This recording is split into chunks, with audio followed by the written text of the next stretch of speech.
lúc nói lúc ở liền tụi nó bị trò xong ở xe cổ xa trong xe chạy tỏ ý trong xe đầu thì là xe cho số mông sao sự của hiểu Rachel và Leva nhớ từ lúc ở liền tụi nó bị chi xong ở xe cổ xa nhớ từ lúc trong Coon Rapids ở Minnesota tụi mấy họ sự xem chỉ tới tụi bọn niệm mong muốn nuôi nhung gì cho bé xong để luôn bé huấn Joua Xiong họ sự xem đó này chỉ lý trả tiền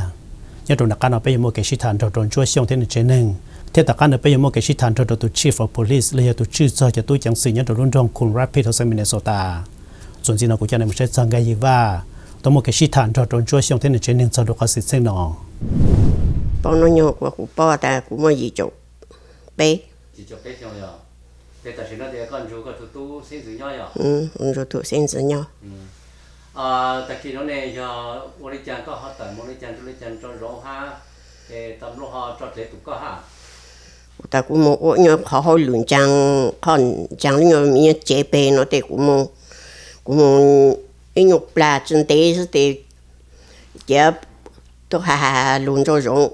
là cũng chặt bao thì cũng chặt tàu thì hà thì ít là được bao nhiêu chọ thì luôn sọ của hồ sơ thì luôn có chọ nè là chọ tụi trẻ luôn tụi con chọ thôi tụi luôn thì luôn tú cô cũng chạy tiền nữa thì cũng không có đâu chỗ này cho bao này giang cứ lùa lên cứ cho nó ít câu nạn tiền nó thì cũng mất câu không lâu thì tụi ta can lùa thì cũng lâu ha cũng câu thì thì police nó ô cho tờ thì police cho lên một cũng hay cho lên cứ yêu chia tuần này hay cho anh chàng ấy cũng tờ cái tăng mất lúa mất cũng tờ tăng ấy tụi tuần này lên mà lúc chơi nhiều cái tụi con hơn nữa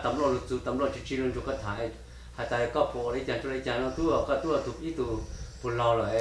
tấm lo phụ hai lấy chàng cho coi họ muốn có hai món đó ha chả là chúng tôi cũng sống cho họ thì chỉ lên trang cổ cũng ít tụi luôn cha ở sẽ tiền nó thì ít tụi cha lúa thì chỉ một cũng hai lúa lại xem nữa chỉ muốn có hai lúa lại chỉ cũng một của cũng một họ ở ít tụi này ở sẽ tiền nó hai to hồ ít tụi này cũng lúa thì một tuần chẳng chế thì cũng có chỉ lấy tăng lên mà, cũng lúc chỉ cái cũng nắng được cũng lúc chỉ lấy tăng cho nên cũng tới lên mà. Bây giờ lúc xưa người tấm lụa cái chụp bao lụa này giờ, cho họ cái chụp bao lụa chứ. Nhưng nó lúc xưa người chỉ tấm lụa chỉ lụa hà cho tu để tu có họ nè, chỉ tấm lụa chỉ lụa khó cho họ là giờ này tụi nó tụi ít tụi lo rồi nè, nên chỉ nhau này ô tô tê giảm thẻ thôi, tấm lụa là ô giảm thẻ lấy cho bao nè. Giờ đây nóจะพวกเขาอยู่มั่วก็รู้มั่วหายบอกเขาฮะน่ะก็เขาสั่งจะฮะสั่งแต่เชื่อพวกใช้ตัวไปจะมั่วซะกูเล่าแล้วกูที่จะ要读书呢กู刚才กูเนี่ย经常来要กูรู้สึกกูที่จะมั่วเตะกูสั่งแต่กู刚才来เนี่ยกูจะ出หลังจีนเนี่ยไอ้จะพวกรู้ปุ๊จะอ้อตัวเลี้ยลูกกูตั้งไอ้จีนลูกจุนอยู่ถึงจ้างกูตีmà cũng trang cho lại cứ cũng chỉ là tuần này nè mà tại tuần này cái tiệc cái từ chỉ hôm mùa ha chỉ một tàu hôm mùa ha này cái ở tụi trẻ tụi con tôi xí rồi thôi tụi tao hoặc tụi tắc này cũng có câu nào giang cứ lúc cứ nhưng nó mấy một thanh giang nó chỉ giang là tốt nhon giang một câu giang hỏng blum hát cứ thì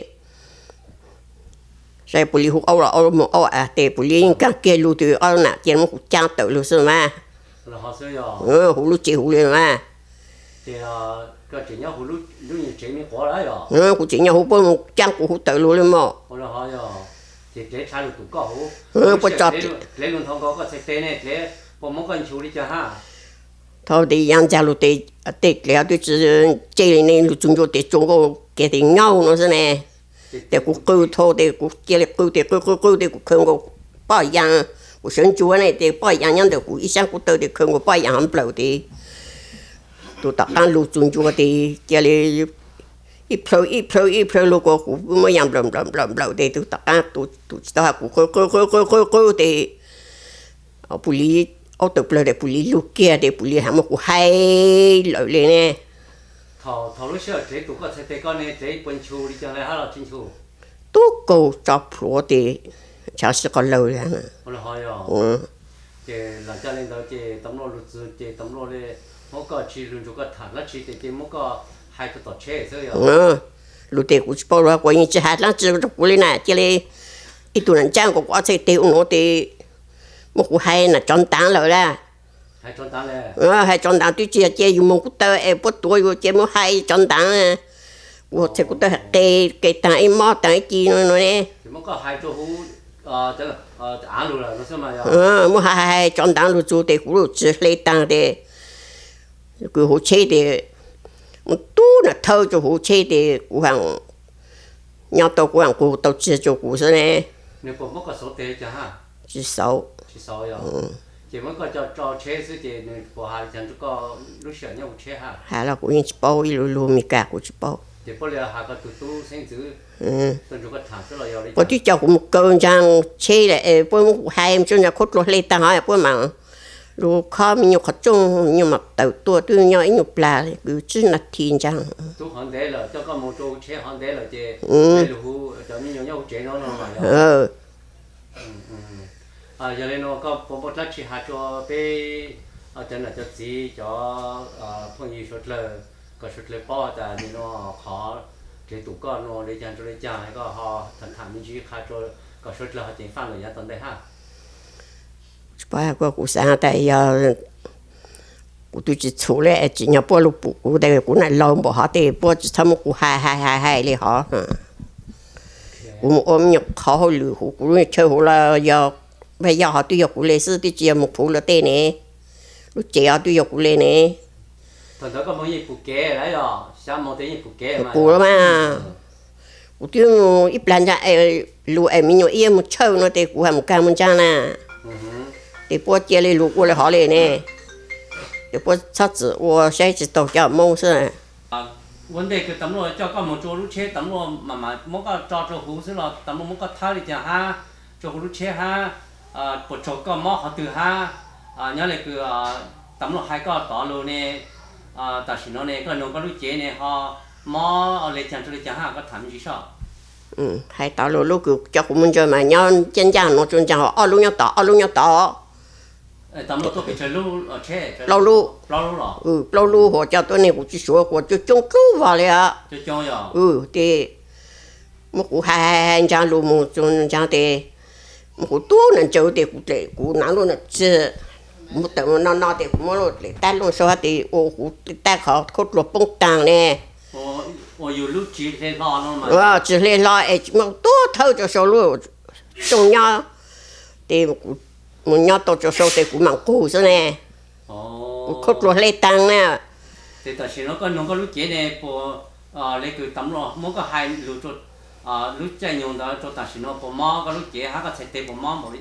hay chả mò chế này bộ mò thì chả tại sao nó mò cũng thiết tê cứ ô tủ cho cũng thiết chi cứ trước tê chi nữa nè mà cũng hai tê cũng sang chi nó tê lô sang chi nó một thúc lờ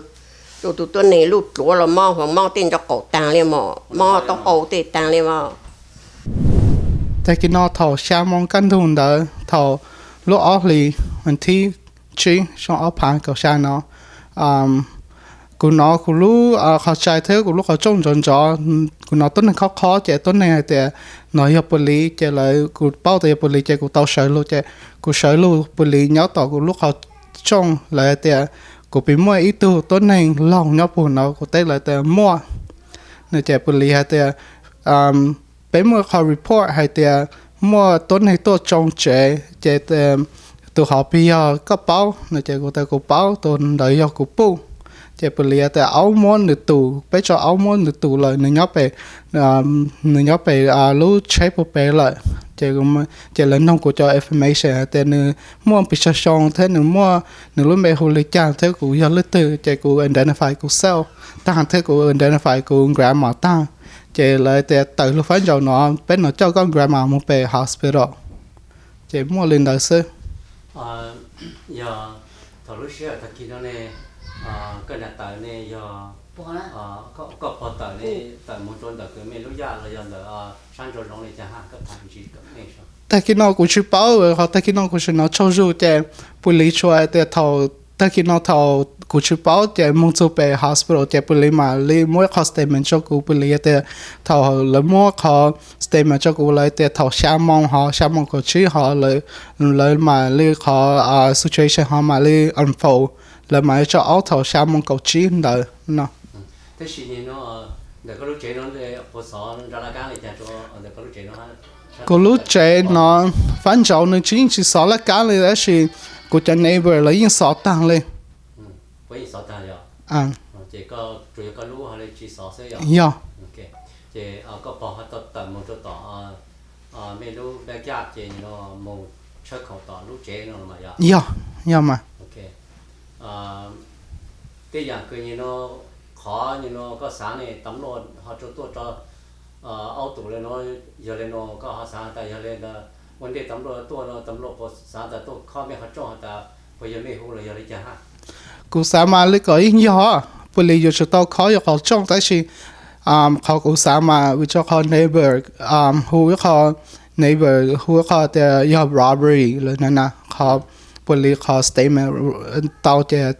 họ robbery nó chứ cú sáng lên là chỉ bây giờ ổn định mà bây giờ cho khó của họ trong nó thì thầu lúc xưa đó thầu xa mong đó mấy tại giờ có bỏ tao từ thầu lúc xưa xa mong đó chỉ có bỏ cái không một chỗ tao lúc phải chơi cứ cho mấy lúc phải chơi cho cậu tao này giờ mà phải mấy lúc xe chỉ giờ lên đó lúc xưa đó này tấm lộ họ bộ lộ họ cho có ta lúc chạy nhung đó giờ tấm lộ họ cho ô tô tụ có bỏ lấy chẳng cho lấy chẳng haเขาpolice เขา statement ว่าเขา report เขา statement ว่าตัว police จอตัวเอาตัว owner ตัวเอา police ให้เดีย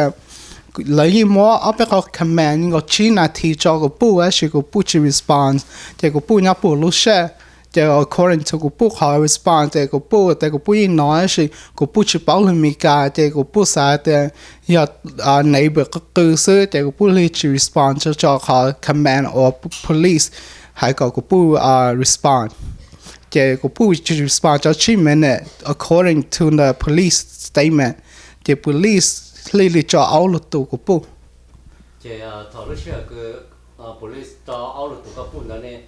after the police ปลุกหันไม่เลยจังตัวเลยจังหาปลุกเจ้ากูปูลูกเจ๋งเราเจ้าหมอเสือเลยจะเจ้ากูปูลูกเจ๋งเลยจะเขากู assume มากูเลยจะมั่วกูปู arrestเลยจะมั่วยาแต่มั่วจอปู look up car จะเขากู assume ต่อแต่ยิ่งมั่วกูปู arrest เลยก็ภาษาเนี่ยจะหายาแต่เนี่ยเลยคือเด็กเด็กน้องเนี่ยก็ภาษาแต่ยาเรียนเด็กจะตำรวจเขาจะชิลูวันเดย์ตำรวจอยู่วันนี้จะจบกับผู้เราตำรวจจู่ลูกค้าไม่แต่เนี่ยเป็นมุกกับผู้เจ้าตู่กับผู้จบขนมขนมเป็นมุกจะจบขนมไฟเลยข้าก็ป้อยเป็นจมูกหมอพวกปหาเลยจะก็เลยยิ่งหายเลยก็เลยแต่กูปูเนี่ยปูรู้police car แล้วรู้ squad car ปูหัวเลยแล้วหัว ambulance เนาะตัวเจ้าเนาะเจ้ากูปูมองกูละหมดแล้วยิ่งหายเลยเขาชอบกูมาแต่ไม่จมูกกูหมดเลยย่าไปยิ่งจมูกกูละหมดเลยแต่ลูกเสือแล้วก็พอตอนจุดตำรวจถามได้ดีเลยจะไม่หาจุดที่ไม่ทุกใช้ตัว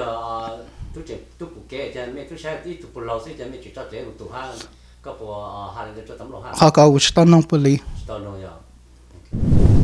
มันจะต่อห้องหมอเจ้าปุลีเรากูตัวจะต่อเท่ากูอยู่เปียจลีเขากูปอนเดอปุลีตัวจะต่อเจ้ากูเจอนู่นตัวปุลีกูไทยปุลีด้วยเจ้ากูจะนัวเดี๋ยวก็ปุยตัวจอเอาต่อกูปูนะเจ้าหนึ่งเดียวหนึ่งย่อนะกูเดี๋ยวจะปูตัวเราทำหมดน้อยก็จะจอเอาต่อจีก็ตัวเป้าหาเดียวย่อเขาลูกเชี่ยวไม่แม่กว่าเขาตัวจีมอนนั่งนะจอยตัวนั่งกาเสื้อจะก็จอเอาต่อต่อการก็จอต่อตาก็ตัวป้อเดี๋ยวนึงเราทำบุรีนอจะก็จุดมันนึงจ้าหนึ่งเดิมมันโดต่อยอกูลินเดิมโดก็ป้อเดี๋ยวก็เนี่ยเนี่ยก็เขาสาลิจ่านั่นเจนึงจิเลเดี๋ยวกูชินก็ถ่ายเลยนั่นเจนึงจิเลต่อเขียเลย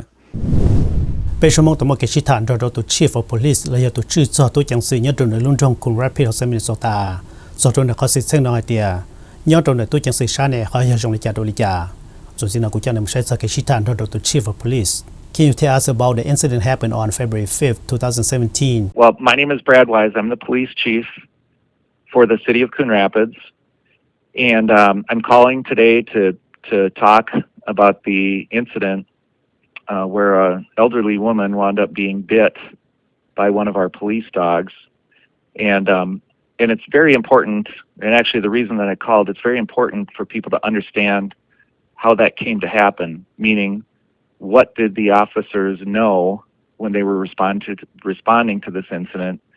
and when did they know it? So what had happened is a person who we later found out was a neighbor to this elderly woman called 911 a little after 6:30 in the morning to report that there was a person dressed all in black in her backyard and was banging against the side of her house, and that the caller thought that there was a burglary that was in progress, and she was very afraid for her and actually we later found out her two young girls. So it was just the mom and the two young girls that were at home, and that's why they called 911. When the officers arrived in the area, it was still relatively dark, and the officers saw somebody go into a shed, a shed of a home that was next door, and they believed, and the officers communicated back and forth, that they thought they had trapped a burglary suspect in a shed. Well, numerous officers arrived in the area, and one of the officers had a police canine or police dog. And of course, we use police dogs for the specific purpose of avoiding a potential deadly force confrontation, meaning that we'll send a police dog in to apprehend a suspect rather than have officers go in with guns drawn at the person. Well, the officers knew they had a person contained inside of this shed, and they gave several commands, several orders for the person to come out and show their hands, and including letting the person that was in the shed know that a police dog was present and that the officers would be sending in a police dog if the person wouldn't or refused to come out. At some point, after many of those commands, the officers let the dog go inside of the shed, at which point the dog grabbed onto the hand of this person, and then the officers rushed in to take custody of the burglary suspect. Well, in this case, to their shock and horror, when they rushed in, they saw that in fact was a woman in her 80s who didn't speak English, who obviously was frightened by having officers being outside of that shed giving commands, and that she, I think, probably just thought that she should hide. And of course, she wound up getting bit in the hand. The officers immediately called for an ambulance, and she was taken to the hospital by ambulance. But that's the background of how that came to happen. And it was only after the fact that the officers learned that it was not a burglary, and that the person who called it in at 6:30 in the morning, although she heard banging and saw somebody in her backyard, that she was mistaken in her belief that her home was being broken into. When the police noticed that the Hmong elderly doesn't speak English, the officers knew it was an old person after they called the dog off and moved in to handcuff the person. The old lady, it was a very extremely cold morning. It was probably 10 degrees above zero, and this person was dressed in a heavy black coat. So it was only when the officers went in and were putting their hands on her that they figured out that it was an old woman. That was when they knew that. why the police did not knock on the door where the Hmong elderly live and talk to someone in there? I would say the person who called 911 painted a pretty clear picture in the officer's mind that a burglary, or that she had been the victim of a burglary, or was in the process of being burglarized, and the officers believed that and reacted to that. Of course, in hindsight, you could see where maybe it might have been of value to do that, but it was a very big commotion. There were at least 10 police officers that were in the area, and the officers arriving created a lot of commotion, and in fact a good number of people came outside and or were watching from their homes, and nobody said a thing to the officers to suggest that it might be the elderly woman herself that had been in this predicament. The officers, they heard what they heard from the 911 caller, and they saw a person in black with a flashlight in a shed, and they concluded that it was a burglary in progress, and that it was only after the fact that they figured out that their conclusion was wrong. Any suggestion or recommendation to the Hmong community to prevent incidents like this happen in the future? I've been at this for a long, long time. It is the most bizarre set of circumstances that you can imagine. Obviously, anytime a police officer issues orders, the idea is to comply with them. I don't know how to get past the language barrier, especially when the officers